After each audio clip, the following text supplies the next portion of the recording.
I had always trusted my wife, Emma. We had been married for 5 years, and for the most part, things were good.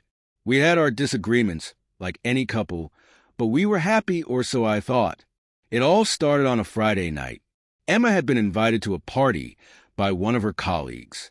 She assured me it was just a casual gathering, drinks and light conversation, nothing to worry about. At first, I didn't think much of it. She was always social, and I knew she needed time to unwind from work. I kissed her goodbye and told her to have fun, fully trusting her. As the night went on, I decided to relax with a movie at home, occasionally texting her to check how things were going. She responded with short, polite messages, nothing unusual. But then, I got a photo. It was just a picture of her at the party, looking carefree with a smile on her face, her hair flowing in loose curls. What caught my attention was the caption, "Dancing the night away." Beneath that, there were several comments from her colleagues, all praising her dance moves and calling her the life of the party. I clicked on the post to view the full picture, but then something caught my eye, a man in the background. He was standing very close to Emma, his hand just a bit too low on her back. It wasn't an intimate pose, but something about it made me feel uneasy. She was a beautiful woman, and I trusted her, but I couldn't shake the feeling that something was off. The nagging feeling grew stronger as the night went on. I tried to focus on the movie, but I kept thinking about the dance. Why was she dancing so closely with him? I knew most of her colleagues, but I had never seen this man before. I tried to dismiss it, telling myself I was just being paranoid. The next morning, she returned home, seemingly unaffected by the night. She was bubbly and talkative, as if nothing had happened. She mentioned the party briefly, but when I casually asked about the man in the photo, her face shifted. For just a moment, too brief for anyone else to notice, but I did. She explained that he was just a colleague from another department, and that he was married. She said they had shared a laugh on the dance floor, nothing more. I wanted to believe her, but deep down, something didn't feel right. A few days later, I found myself scrolling through Emma's social media again. I came across a video, a short clip from the same party. In it, Emma was laughing, dancing with the same man. But this time, there was no question. They were all over each other, arms around one another, moving with an intimacy that felt too personal for just colleagues. My heart sank as I watched them, realizing the truth I had been avoiding. I confronted her that night, my voice trembling with a mix of disbelief and anger. She broke down immediately, confessing everything. She had been seeing this man for months, sneaking around behind my back. The dancing had been the tipping point, the moment when I saw something more than just harmless flirtation. In the end, Emma admitted that her affair had been more than just physical. It had become an emotional escape, something she felt was missing in our relationship. She said she had been unhappy for some time, but instead of talking to me about it, she had sought validation from someone else. That innocent dance was the final straw for me. It wasn't just about the betrayal. It was about the years of lies, the trust that had been shattered beyond repair. I couldn't look at her the same way again. I moved out shortly after. The house felt empty, quieter, without the constant hum of shared life. Emma begged me to reconsider, but the damage was done. I couldn't unsee what I had seen, couldn't forget how she had made me feel. In the end, I had to walk away, even if it hurt. Some things, once broken, can never be fixed. As I packed my things and moved into a small apartment downtown, the weight of it all settled on my chest like a heavy stone.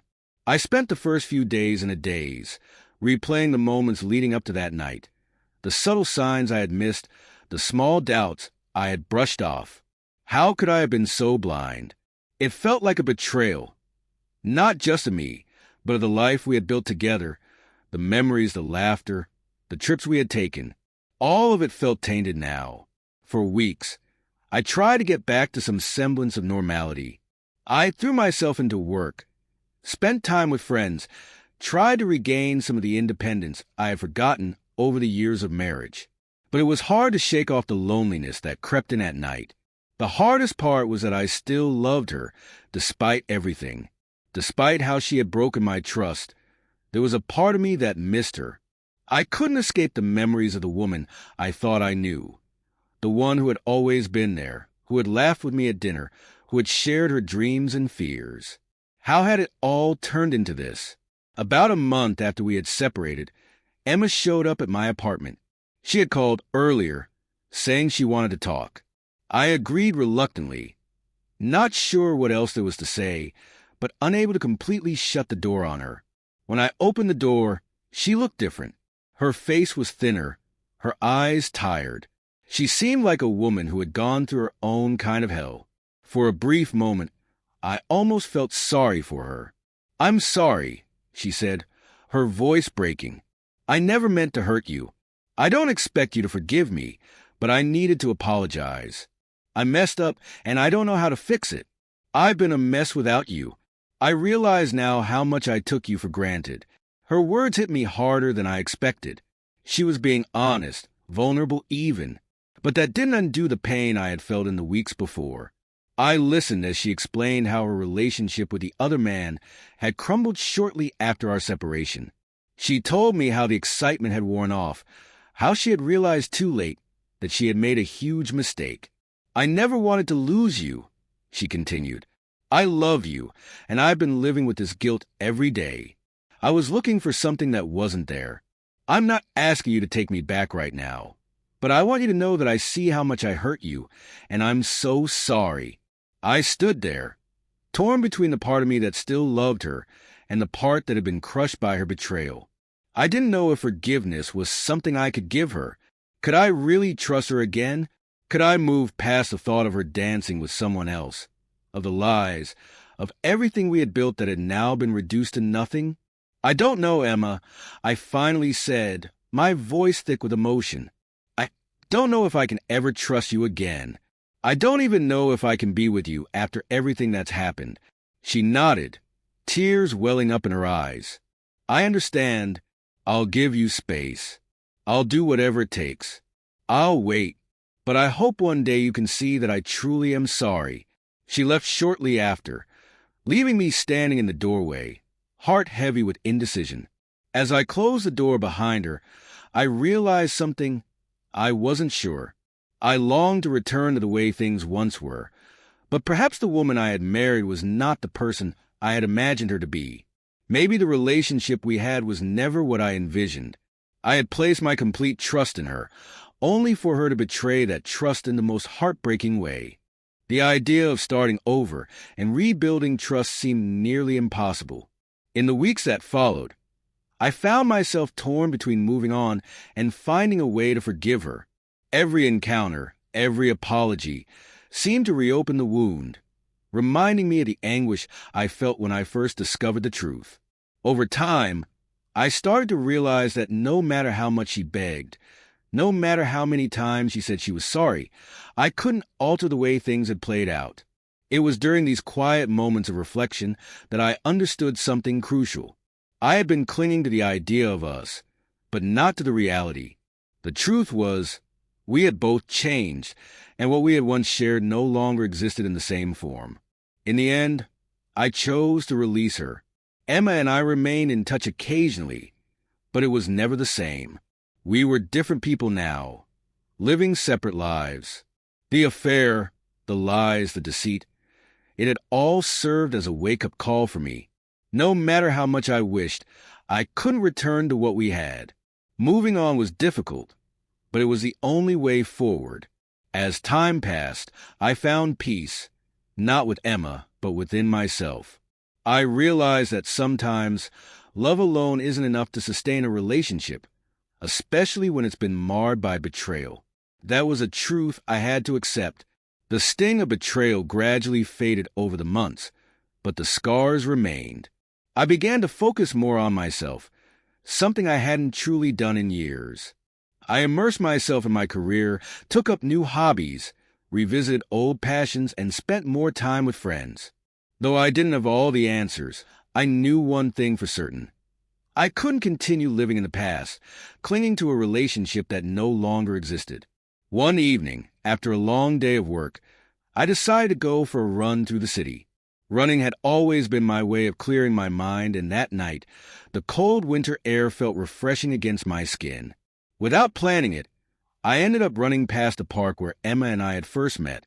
It felt strange. There had been so many memories there, but now it seemed like a completely different place. I stopped by the bench where we had spent countless hours, talking about everything and nothing. It was hard not to reflect on how naive I had been back then, so certain that we were building something that would last forever. The reality of everything that had happened since then hit me in waves. The lies, the affair, the heartbreak.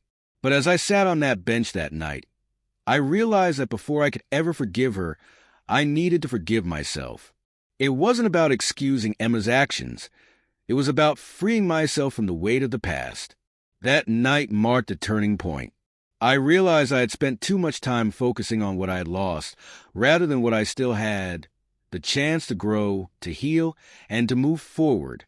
I didn't need Emma to be happy or whole again. I had the strength to rebuild my life on my terms. A few weeks later, I found myself dining with friends at a new restaurant I had wanted to try. As we chatted, I realized just how much I had changed. I felt lighter, freer, and more at peace with my life. I wasn't seeking validation from anyone, not even Emma. I had learned that happiness isn't something someone else can give me. It's something I must cultivate within myself. A few months later, I heard through mutual friends that Emma had moved on. She was seeing someone new, a man she met at a therapy group for people dealing with difficult breakups. It felt strange hearing this, but it didn't hurt the way I expected. In a way, it was a reminder of how far we had drifted apart. I saw her briefly at a gathering a few months later, one of those awkward events where old friends from both sides crossed paths. We exchanged polite hellos, but it was clear that we had both changed. She seemed more settled, more grounded, but the bond we once shared was gone, buried beneath everything that had transpired. As the years went by, Emma and I completely lost touch. We lived separate lives, and I was at peace with that. I had learned that relationships sometimes end, not because of one single event, but because the foundation was never as solid as you thought. Sometimes love simply fades away, and there's nothing you can do about it. I found love again, but this time it was different. It wasn't based on illusions or unspoken expectations. It was built on trust, communication, and mutual respect. Looking back at everything with Emma, the good and the bad, I realized it was all part of my journey. It taught me the importance of self-respect, of knowing when it's time to walk away, and of understanding that love is not just about holding on, it's about knowing when to let go. The innocent dance that once symbolized betrayal had become just another moment in the story of my life. A reminder that even the most painful experiences can ultimately lead to growth and healing. And in the end, I was grateful for that lesson, for it shaped me into the man I am today, a man who knows his worth, trusts himself, and is no longer afraid to move forward.